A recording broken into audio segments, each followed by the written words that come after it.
$1,500 payment.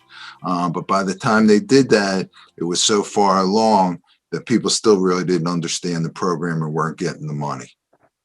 They then came out with a phase 2 back in July through November, which was basically that $1,500 with the governor saying that you didn't have to waive the back money. Okay. Those phases are over now. We then went into phase 3. Phase 3 is over on February the 12th. You have 1 week to get the money from phase 3. The phase 3 money is available to those situations where your tenant has applied for the assistance, but you didn't accept it. So if your tenant has already applied and you didn't accept it, there's money available that you can get for the rental assistance in phase 3. And you don't have to forgive the back rent, as Paul said. So there's no reason for you not to go and accept that money.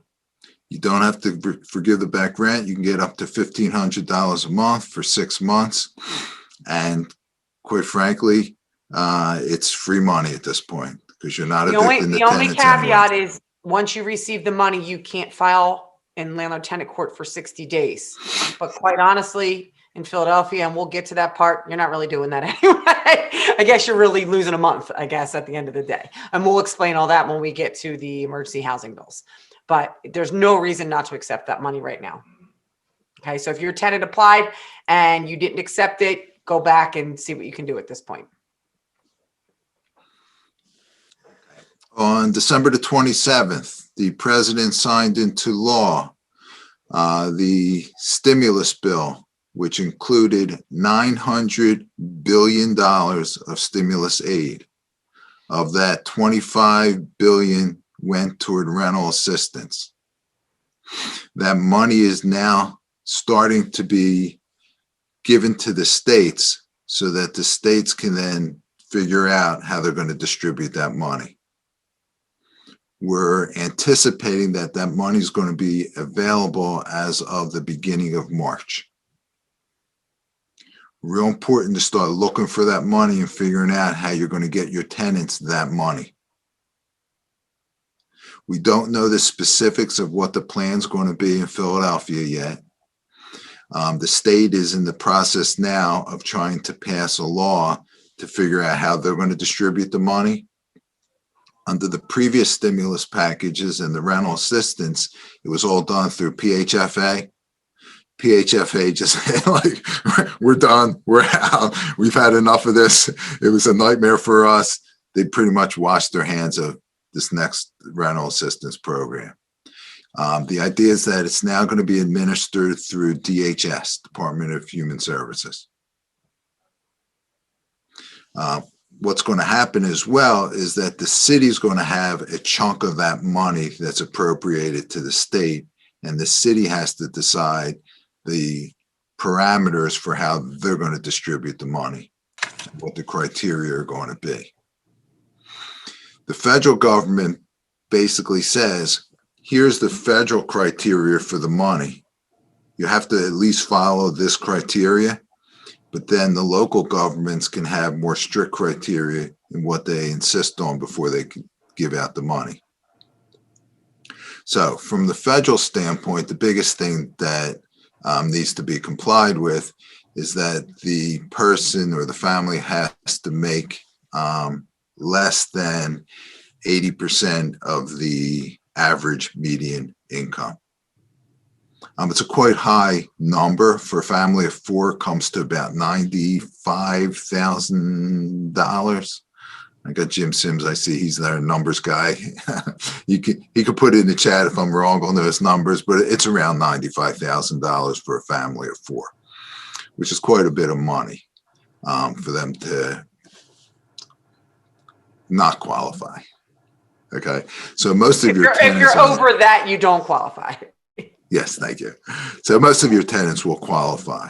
Okay, they have to show that they've lost some income, they're on unemployment, something like that, to be able to qualify. Part of the federal government's requirements is that if you're at 50% of the AMI, that you get priority in getting that money. So initially what's going to happen is the people that are at 50% of AMI are going to get the money first, and then the ones that are at 80% are going to get it second. Hopefully the city of Philadelphia won't put a lot of additional criteria on top of that. So assuming that they don't, most of your tenants should qualify that aren't paying right now. I think they're learning their lesson with that. You know, they originally put the criteria about capping it and not being able to forgive it and things like that. And I think they're learning that then the money doesn't go anywhere. So hopefully they're learning from their prior mistakes. Paul, before you keep going, there are a couple questions that kind of are appropriate to what you're talking about right now. One of the people asked, what if I already filed for eviction and my tenant applied before that? That's okay.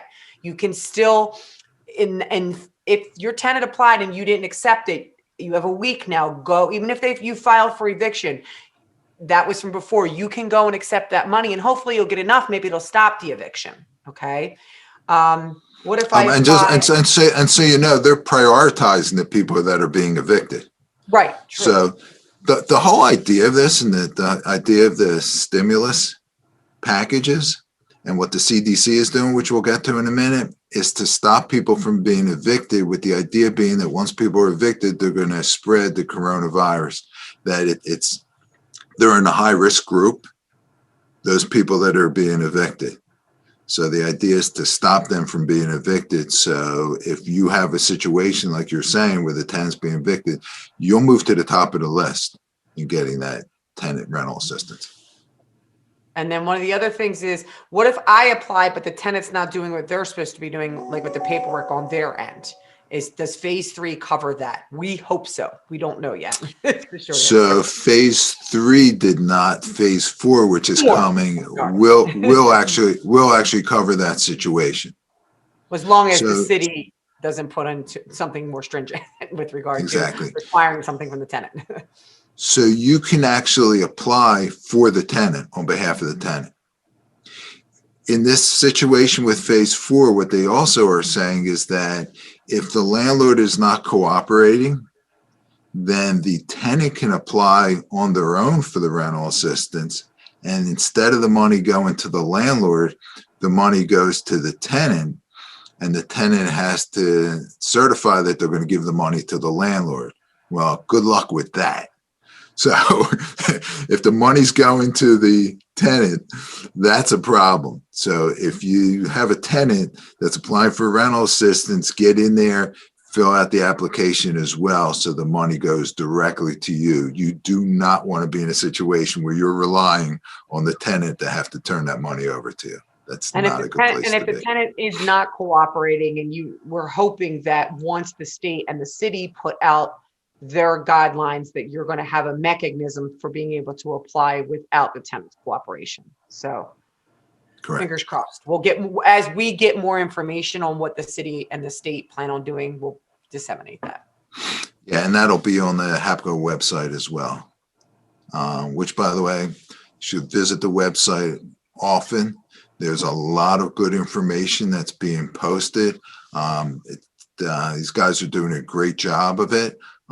Brian is unbelievable in all the work that he's put in to make that a really good website with a lot of good information. As things are happening, that's getting on the website almost instantly. So if you kind of want to know what's going on, check the website. It's really a valuable tool for you guys. Someone's asking if the landlord or the tenant can apply for assistance now or wait for the phase 4. You can't right now. There's no mechanism for those applications yet. So as soon as we know, we'll let you know, and it'll be on the website. And then someone else asked, how would you know if the tenant applied without you? I'm not sure you would unless they brought you paperwork. Either they or... Yeah. And what's going to happen is the government is going to, they have 21 days to actively try to find the landlord, get a hold of the landlord, and get the landlord to fill out the application before they will give the money directly to the tenant. So the answer to your question is the tenant should be letting you know, but if not, the government's going to be trying to contact you as well. And Jim Sims answered your question. Your average median income is $96,600. There you go. Thank you, Jim. You were pretty close. Okay, I think that's good for questions on this topic. So you can There's some other ones, but we'll deal with them later. In addition to the rental assistance, you can get assistance as well. So if you don't qualify for the payroll protection program because you're filing a Schedule E instead of a Schedule C as your business, there's other grants and funding that's out there for businesses. As I said in the beginning, nobody's going to come to you and say, hey, you should be applying for such and such. You need to actively go out there and seek these fundings sources. They're there. There's a lot of them. Like I said, there's $5 trillion. It's a lot of money.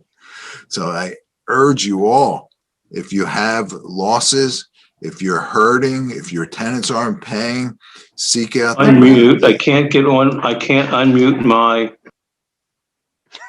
phone. John, you're still not unmuted. Can't hear him talk. We can hear you.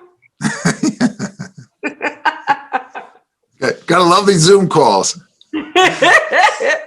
Anyway, as I was saying, there's so much out there that you should be searching for it, looking for it, Google for it. There's just so many that it's impossible for us to keep track of it and give them all to you. Because what happens is there's a program that's available today. Once they run out of funds, that program's no longer available tomorrow. They get new funding, it's available next week. Then there's new sources of funding. And there's just so much that's out there that you really have to actively go out and seek it and try and find it and get it. But it is there for you. So I urge you all to. Jim actually had a good point. He's saying some landlords may even qualify for unemployment, especially if your only source of income. So there's different caveats and stuff that are happening right now. So, and the problem is, like Paul said, we tried to keep up on a lot of this for our clients, but every municipality, every locality, every different little nuance is so different. It's impossible for one person to keep up on the whole state. So. And additionally, for your tenants, there's all this money that's available for them. So if your tenant has AIDS, they should absolutely have rental assistance. There's so many different organizations that help tenants with AIDS.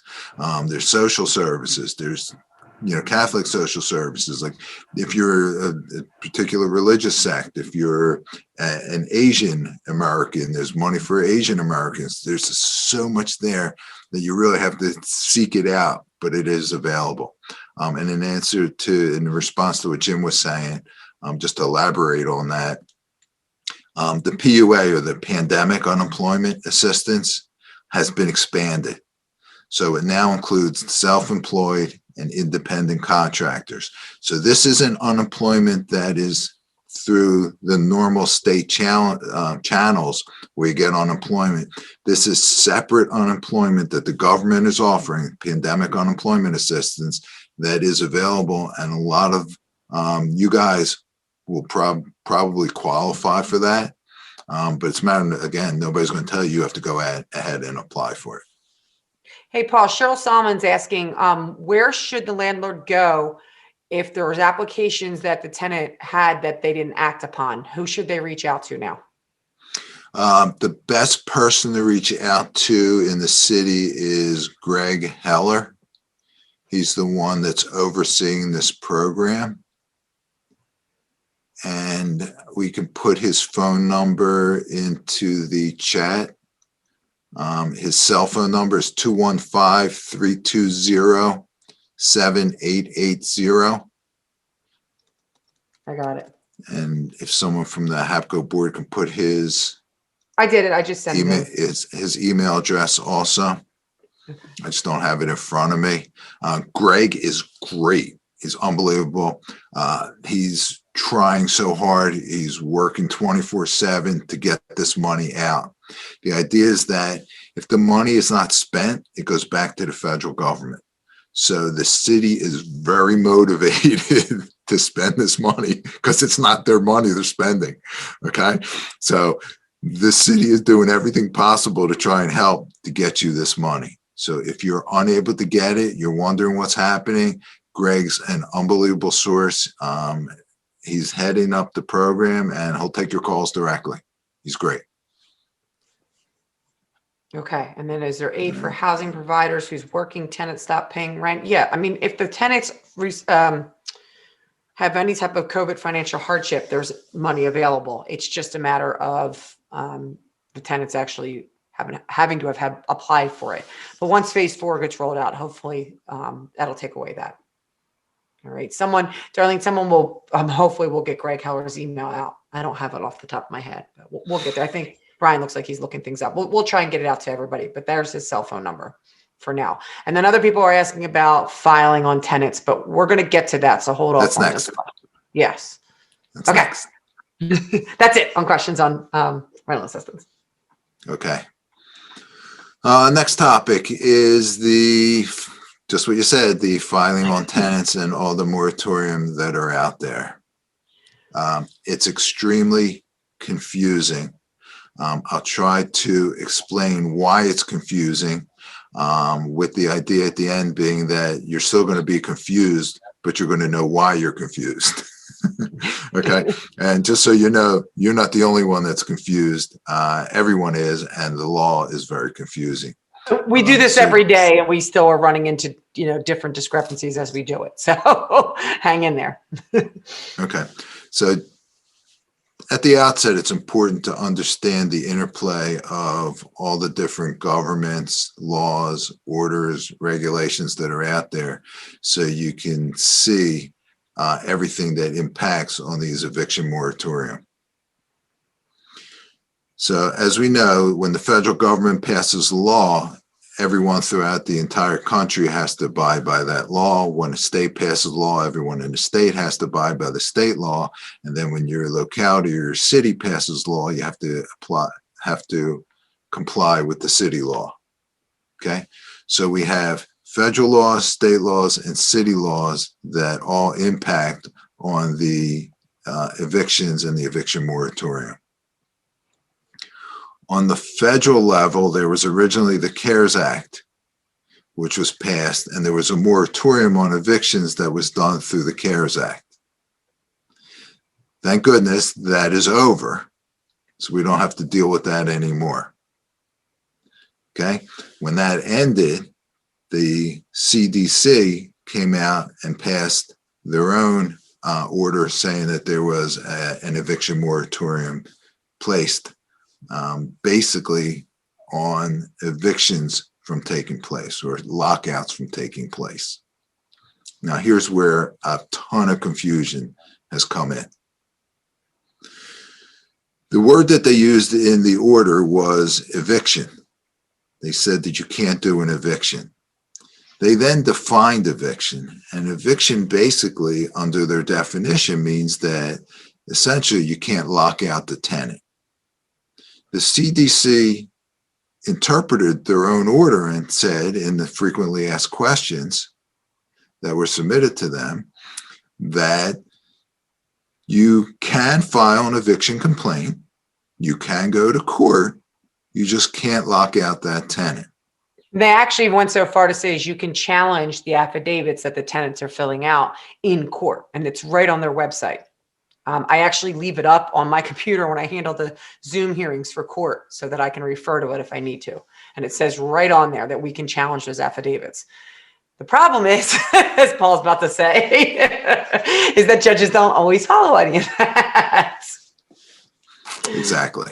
So the judges throughout the Commonwealth of Pennsylvania are not consistently following what the CDC it says is its interpretation of the CDC order.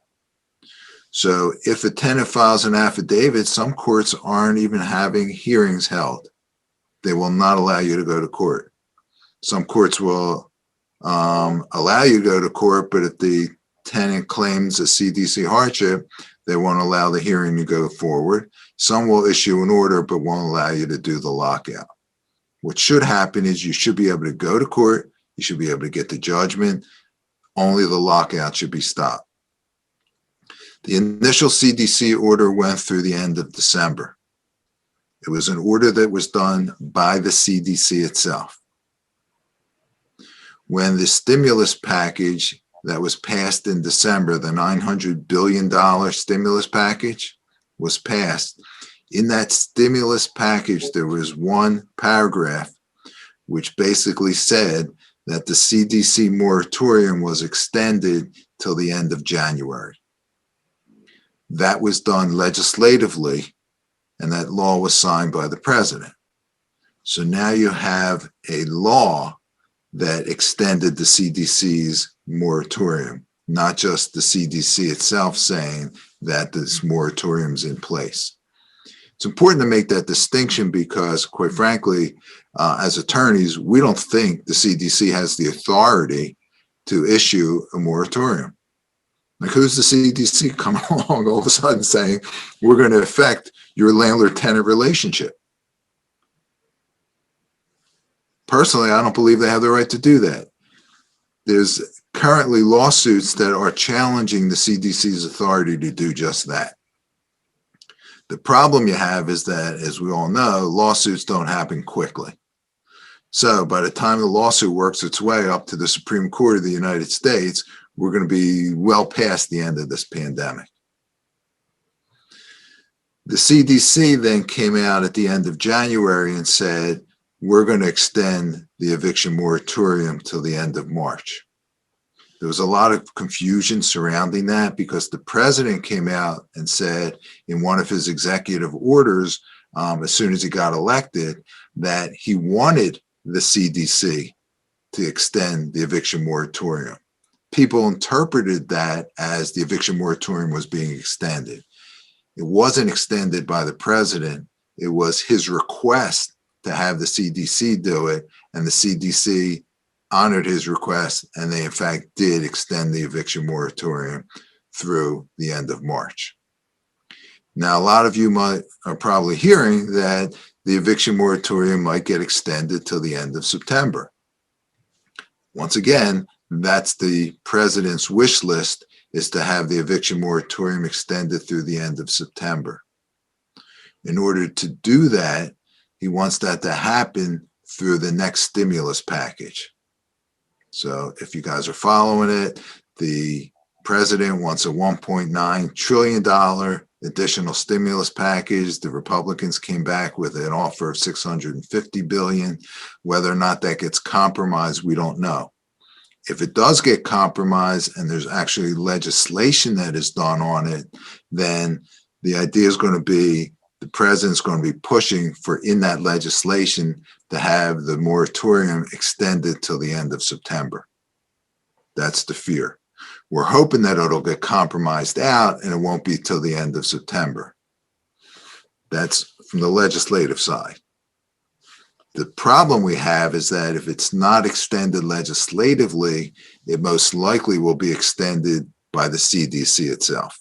So the same way the CDC extended it to the end of March, the CDC is most likely going to extend it beyond March. How much further beyond March, we don't know. If I had a crystal ball and had a bet, I would say it's most likely going to get extended to the end of September.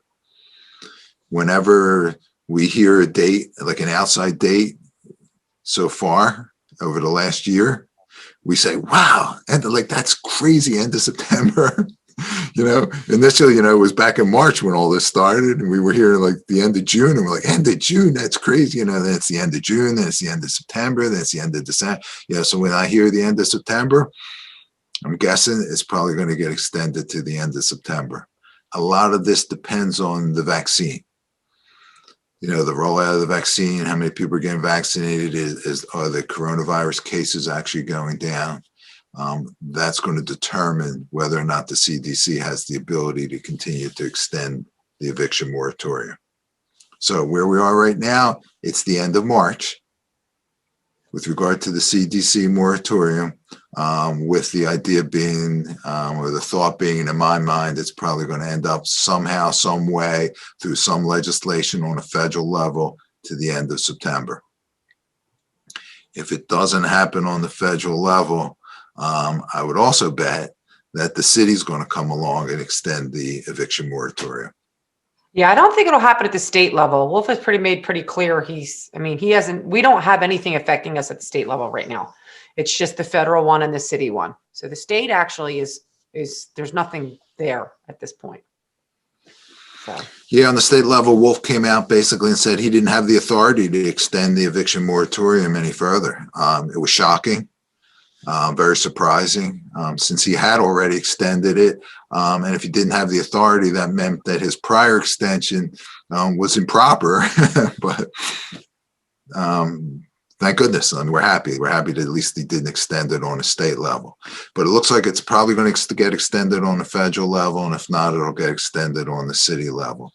The other thing that you should be aware of is that judges can issue emergency orders as well during this pandemic, and the courts have issued various emergency orders. The latest one being done by the president judge of municipal court, where he extended the prevention of lockouts through the end of March.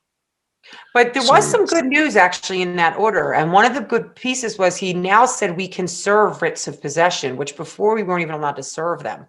So it is a step in the right direction in Philadelphia, however small it is.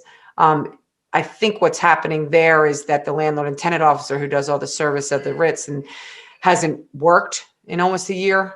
And so there's some politics going on there, but it's there's some pressure being put on, not just from Hapco and, apartment associations and the landlord side of things, but now, there's money being lost for these constables, for the landlord tenant officers all throughout the state.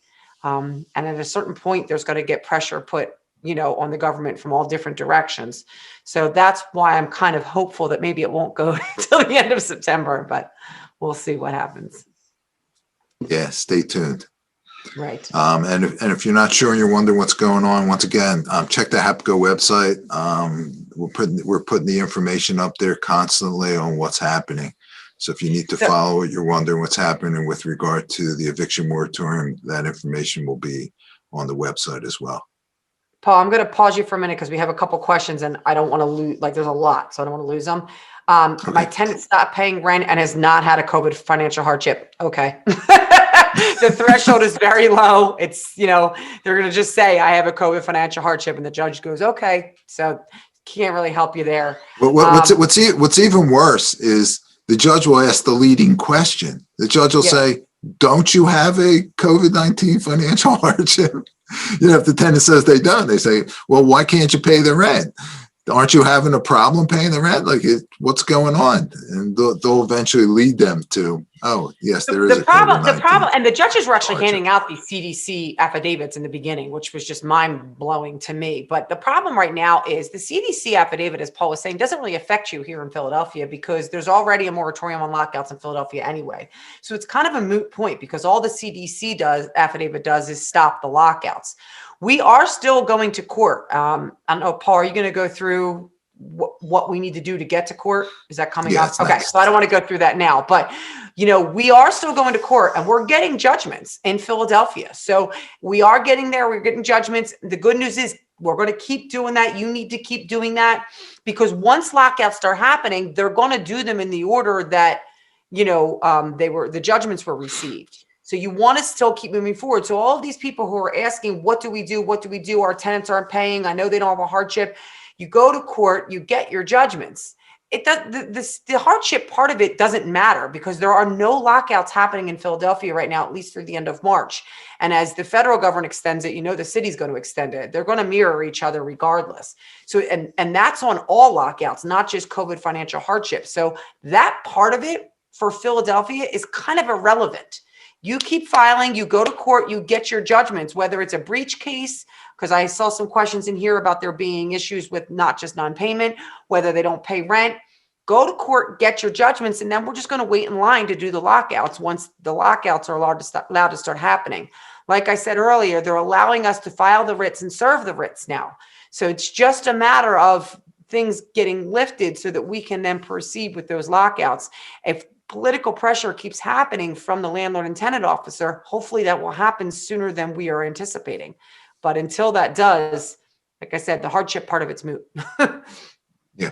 And just so you know, there is a mechanism if you have a really bad tenant, a really egregious situation, right, where you can petition the court to get a hearing to be able to go ahead and proceed with the lockout.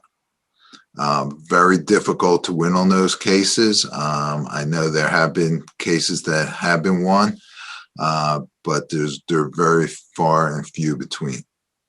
But if you have that bad situation, the drug case, situation where the person is destroying the property, doing things that are really horrible, it's worth giving it a shot.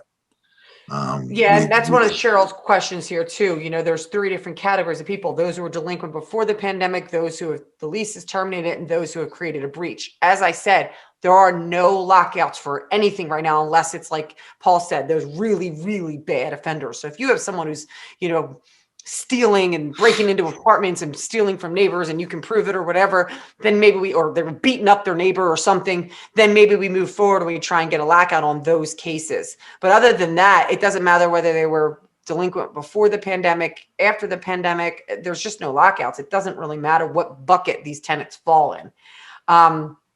I just want to mention one thing, because you reminded me with that question, and that is, if you have a tenant that owed money prior to March of 2020, then there is additional rental assistance as part of that phase 3 that's going to end next week, that you can get money for those tenants. Because like I said to you before, the idea is to stop lockouts, and those are the people that are going to be locked out first. So the city appropriated additional rental assistance to help those people so they don't get locked out. So if you have that situation where you have those people that owe you money from before March, get in over the next week for that additional rental assistance. And that's one of these questions here too. What do I do with a person who obviously has a COVID financial hardship, but she is trying? Yes, try and get her rental assistance. It's coming. Like, this phase 4 is coming. So if you want to hold off on the eviction process and you have a good tenant and they're just really having a hard time, yes, absolutely help her try and get approved for assistance. And as soon as we have more information on phase 4, we'll let you know on that. And again, I just want to repeat this as many times as I can, because I want to make sure you guys understand, don't rely on the tenant to apply for the rental assistance. Right. You need to help them to get the rental assistance. They don't know where to go. They don't know what to do. You have to help them to get that assistance, or they're not going to get it. They're living rent free. they're happy. And here's a good question. What about for commercial leases, Paul? Whole different situation. It's not something that Hapco really gets involved with. Subject for a whole nother seminar on commercial leases. That's a different type of assistance. It's not rental assistance for the residential housing, but as Paul was saying at the beginning of this, there's all different types of money out there for different businesses that maybe you can help with your commercial tenants. But yes, you can still file against commercial tenants. And I know across the state, the CDC affidavit doesn't apply to the commercial tenants. Does the moratorium on the lockouts in Philly apply to commercial, Paul? Do you know? No. No. So you can still proceed. The key with commercial situations is they're businesses. So you have to help them to get the business assistance. So whether it's the payroll protection program or one of those other funding sources that are out there, you know, there's the second payroll protection program, which is available. It's a little more lenient than the first one in some ways. In some ways, it's a little more difficult. But there's a lot of money out there for businesses. Those businesses should be applying for money. And once they get that aid, then they can go ahead and pay the rent. Under the payroll protection program, part of the money that they get in aid is for the rent. Yeah, right. They specifically get funding for rent. They get the money as forgiven if it's applied to the rent. So if they can get that assistance, you should be getting paid. All right. And then 2 quick questions. One, what about Section 8 tenants who not paid their portion? Can they apply for this as well? Absolutely. In fact, they'll probably be given priority because they'll likely be well under that 50% threshold of the median income. Where do you apply for rental assistance? We don't know yet. Stay tuned. We'll bring you that information. It's going to be through DHS, but the actual application and how it's all done is being worked on as we speak. And then the last question is, if a tenant, they keep coming up on us. If a tenant isn't paying, is the landlord still liable to make repairs? What about basic necessities? For example, if their heater stops working? Oh, absolutely. You still have to make it at least habitable. I don't think you got to go in and repaint their whole apartment and give them new carpet, but yes, you have to at least still make sure the unit is habitable. It's a wonderful world. It's a great question, but yeah, as you said, it's a wonderful world. It's amazing. You still have to do everything you have to do, but the tenant doesn't have to do anything. It's amazing. And someone wants us to re-clarify which phase expires on 2/12. That's the phase where if the tenant applied and you didn't go ahead and do what you needed to do with regard to accepting and filling out your end of the paperwork on those applications. That ends on 2/12. And then hopefully starting next month, we'll be able to go into phase 4. That was phase 3. Okay, and that is caught up. Did we want to, Travis, mute yourself. I'm sorry.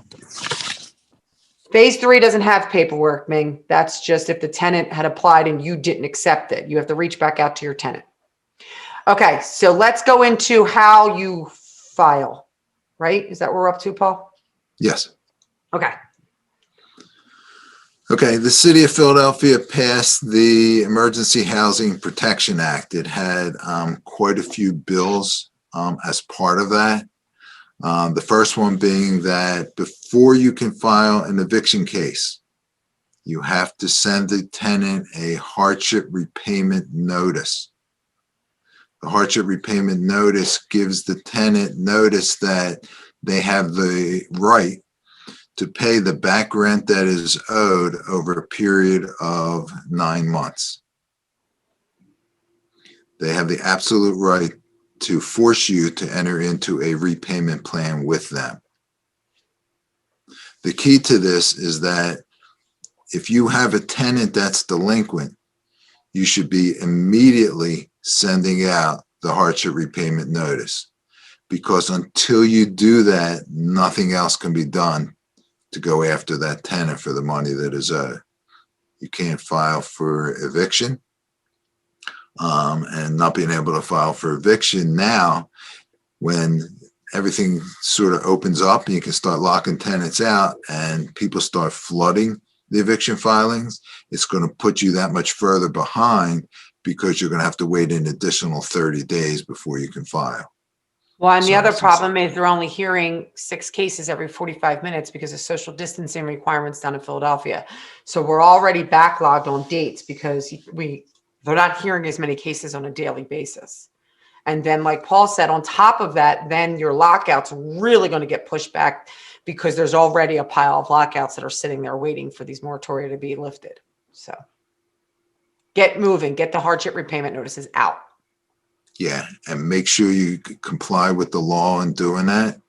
And that's something that Hapco is offering. Like if you need Hapco to do the hardship notice for you, they can help you with that. Well, especially because there's a secondary part to that, which I think Paul's probably getting into next. Yeah, the Not secondary. just the payment notice. Yeah, the secondary part to that is the diversion program. So initially we had to wait 30 days after the hardship repayment notice was sent out to be able to file for diversion, or it's a fancy word for mediation. Okay, now what you can do is you can send that hardship repayment notice out and then immediately thereafter file for a diversionary program. So our recommendation to you is, if you have a tenant that's not working with you, that's not getting rental assistance, that's not doing the things that they should be doing, and you know you're going to have to proceed with that eviction, that you get the process started immediately. Send out the hardship repayment notice, file for the diversion program, wait the 30 days, go to the diversionary hearing if you have to, and then file for the eviction right away. You want to get in line, because it's going to be a long time. If you're not in line early, it's still going to be a long time, even if you are in line. But you can imagine how much longer it's going to be if you don't get into line. So you should be filing those eviction cases right away. Someone's That's the asking for the process. hardship repayment notice. I believe that Hapco is offering that service Yes. for a fee. So if you want that, you'll have to reach out. I'm sure you can reach out. Brian will point you in the right direction. Okay. Someone else asked if their tenant's not cooperating and providing the documentation with regard to the rental assistance. That's what we said earlier. Phase 4, hopefully you're going to be able to apply without the tenant. Just stay tuned on that. Yeah, you're going to be able to But in the apply meantime, on their behalf. Right. And in the meantime, send the hardship repayment notice and apply for diversion program, because even if you don't ultimately file the eviction and you are able to get funding, at least you got that part covered. You're taking out those 30 days. Okay. But yes, we can file as long as you go through those necessary, what we call pre-eviction steps, the hardship repayment notice and the diversionary program. You can file in Philly. You can get a court date. You can go to court. You can get a judgment. So all that part is quasi-normal. All right. Okay. Any other questions? That's it on those. We got a lot of ground to cover because we still have bed bugs and lead and new laws, right? So Yes. Okay. With regard to bed bugs, we do seminars on bed bugs. We've done them. I believe that Hapco has it on its website as well. It's an hour-long seminar just on bed bugs and all the nitty-gritty details of it. So we don't have time to go through all that today, and the same with lead. But I do want to at least touch on it. Make sure that you guys are aware of it. Make sure you know that you need to comply with these laws. And if you aren't in compliance, here's the kicker: the tenant doesn't have to pay the rent. So that's a problem. And not only don't they have to pay the rent with regard to the bed bugs and the lead paint law, they get an abatement of the rent. And what that means is that if they have paid you the rent, they're entitled to get that money back if you haven't complied with the law. So it's crucial that you comply to the letter with the bed bug law and the lead paint law. And I see Rob's got a question. No, He's No. raising his hand. Yeah. Oh, there We was someone can't, we else. can't hear you. Rob, we can't hear Yeah, you. put the questions in the chat, guys. It'll be a lot easier because there's just too many people to be unmuting people. But someone else asked if this is being recorded and will be recording be emailed out. I believe the recording's posted to the Hapco website, but Brian can probably speak to that. Brian, can you unmute Rob? He wanted to say something. Rob Levin.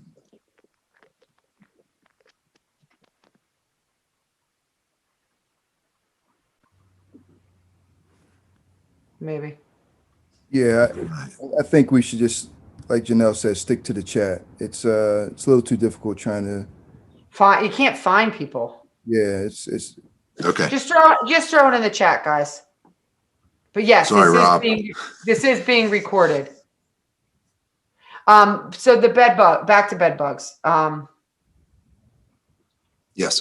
So with regard to the bed bug law, number one, when you rent out an apartment, prior to doing so, you have to disclose the history of bed bugs in that particular unit over the last 4 months prior to renting it. So if there was a bed bug infestation, you need to disclose that to the tenant. The tenant should be signing a bed bug addendum to the lease agreement, which explains their rights and obligations and the landlord's duties and obligations. In addition, you must give the tenant the city pamphlet on bed bugs. All those things must be done. A sample addendum is included on the Hapco website, as well as the link to the pamphlet that you have to give out. You should be doing that on all new leases as well as renewals, Paul. Yeah, so it really applies to new leases, but I would do it on new leases and renewals just to protect yourself. With regard to any lease that you signed in after January the 1st, that had to have been done. So if you have a tenant that moved in after January the 1st and you haven't done it, then go back and do it now. Because if you don't and you haven't given it to them, they do not have to pay the rent. So even if you didn't have bed bugs, don't have bed bugs, and don't have a bed bug problem, if you haven't complied with the law, the tenant does not have to pay the rent. So Pretty harsh basically, make result. sure they're getting the pamphlet, make sure they're signing the addendum, and make sure you're disclosing whether or not there were bed bugs in the last 4 months. Those are the three biggies. All right, we got a lot of questions coming in. So before you move to lead, Paul, hold on a minute. Office of Councilman Thomas said you can still go after the tenant under contract law. Can you elaborate? I'm not sure what he's referring to, but I'm guessing he's stating basically that you can still get a money judgment after the tenants and go after them for the money, not just the possession. It's the only thing I can think of. I don't know what else he would mean. Are we talking about bed bugs? No, this was right before that. Now we're into something about, there's just a lot of questions in here that aren't all bed bugs. Yeah, the there answer any to law- that question, yeah, you can absolutely go after the tenant for the money that's owed. The money isn't waived, so you have a right to go after them. You can I sue don't know them if that's what he separately. meant when he said under contract law. I'm just guessing that's what he means. Yeah, under contract law or landlord tenant law, you can sue them for the money they owe. The problem is you just can't lock them out. Are there And any good luck, laws? and good luck collecting it. Are there any laws or information on how to move forward with cleaning and sanitizing once a tenant leaves the apartment that had COVID? There's no laws on it, but there are a lot of third-party contractors out there that do this. It's probably just easiest to hire one of those. That way you're protected. And if you do want to do it yourself, there's a lot of guidance put out by the CDC. So I would just go on their website and Google it and you'll find all the information that you need. Okay. Oh, here, Rob Levin said, Paul, since you mentioned it, please advertise that the next Zoom being offered by Hapco will cover all the newest lease requirements for which there will be an admission charge. So I guess there's going to be another seminar. Has the city or Hapco come out with a bed bug control plan for landlords to view and use? No, No. Okay. no. When does the bed bug law come into place? A month ago, January 1st. January 1st, it's in effect. Yes. So it's been going on for a little over a month. If the So tenant just so you know, that the law was passed in December of 2019 with a 1-year delay before it kicked in. Then COVID came, everyone sort of was dealing with COVID. Nobody's thinking about bed bugs. And all of a sudden, here we are on January 1st, and it's like, oh, bed bugs. Got to worry the about it tenant now. refuses to sign for the bed bug addendum, what recourse do we have if they already moved in? Well, I don't know, because you should have had them sign it as of when they moved in, if they moved in as of January 1st. If they moved in prior to January 1st, then it doesn't apply. So Just make sure you give it to them and document that you gave it to them if they refuse to sign. that way, at least you can show they have it. Bed bug rules, does someone just answer that question? What if it is a renewal with the same tenant? It says new leases, but we suggest you do them on renewals just to be safe. Okay. They've been there for 2 years, then it doesn't apply. I called the city councilman responsible for bed bug law, was told to use this control plan. All right, so will somebody put up a control plan from Pest World? So that might help anybody who might need it. The city doesn't have their own yet. Darlene want to know what the bed bug ordinance bill number was. Paul, do you have that off the top of your head? No, Okay. I'll look it up there. And then court case on eviction coming tomorrow. Tenant owes me a lot of money. Am I still qualified for the program? There is no program right now. We don't know that new set of money isn't rolled out yet. We're hoping next month. What if they've been here 3 years and after the first year it goes month to month? How does this refer to the bed bug law? Again, the law only covers new leases. We're only suggesting you do it on lease renewal. So if you have them sign a new lease, have them sign the addendum, okay? And give them the pamphlet. Send notarized if not accepted. Yeah, not a bad. I think you mean certified, not notarized. But yes, it's not a bad idea to send it notarized, certified. And if it isn't accepted, at least you can show you sent it. The other thing that's actually really good is to send it as regular mail with a excuse me, a certificate of mailing. It's that little white piece of paper that shows you mailed it. The post office stamps it. That's great because then you don't have to wait for the tenant to pick it up. So if they're refusing to sign the addendum, you send it with that certificate of mailing and it proves you mailed it. I think that'll cover you. Okay. I do have the bill number. In answer to great. that question, it's 190106-A as an apple. All right. 190106. Okay. Someone's asking lead. We haven't really got to lead yet, so hold off. That's okay? next. That's next. All right, we good? That's it. That was a lot of questions. Yes, we're good. All right, again, lead paint's something that we talk about for a whole seminar just on lead.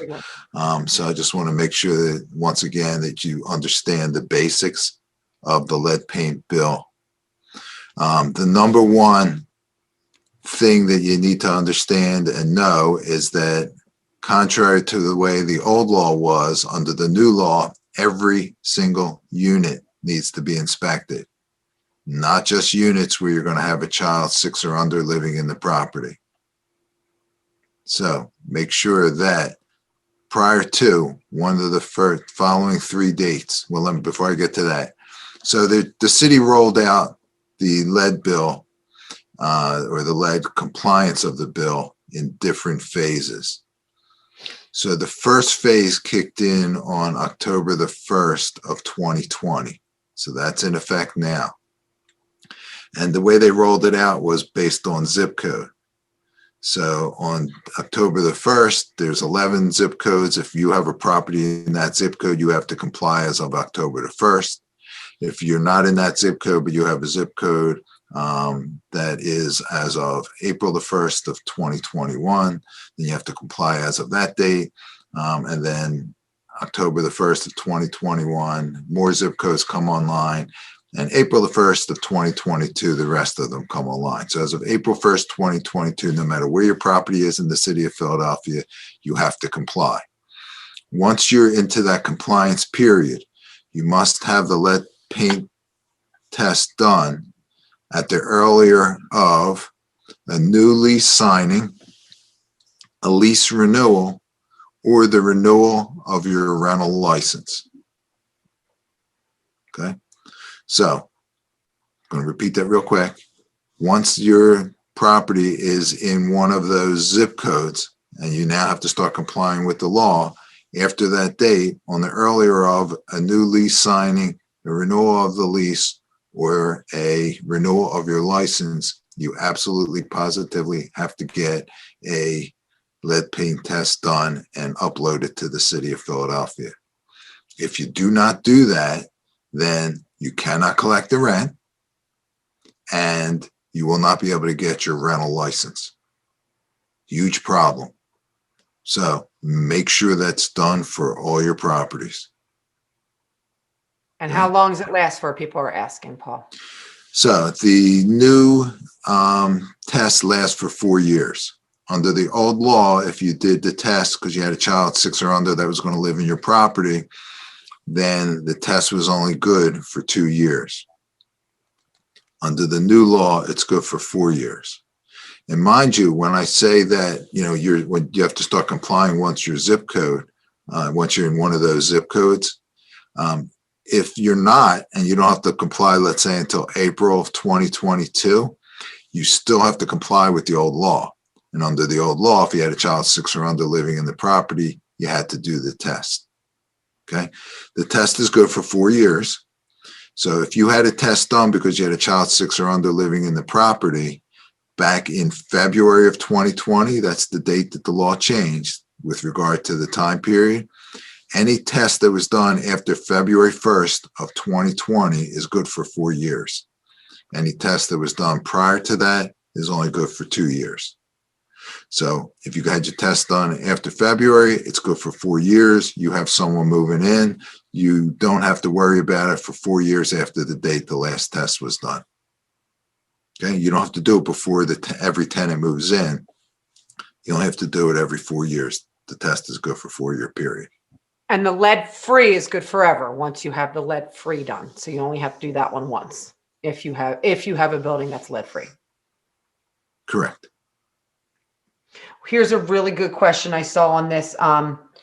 Tenants are refusing access. Now what? Yes. So if the tenant refuses access, you document that you attempted to make access. And then you can upload that documentation to the city of Philadelphia and they will accept that. Okay. I'm getting notifications from Robert saying that we're hitting our time, Paul. We're at 11:03. Okay, A lot of time. So, all right, 2 more minutes. 2 more minutes. Let me talk about new legislation real quick. well, I don't think he wants you to do that. I think he wants you to do that for the next, on your next seminar.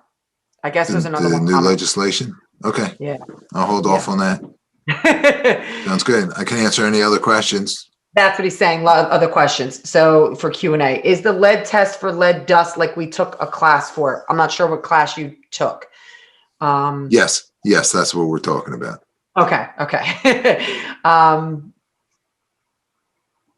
Is this for every property now? It used to be for housing built after a certain year.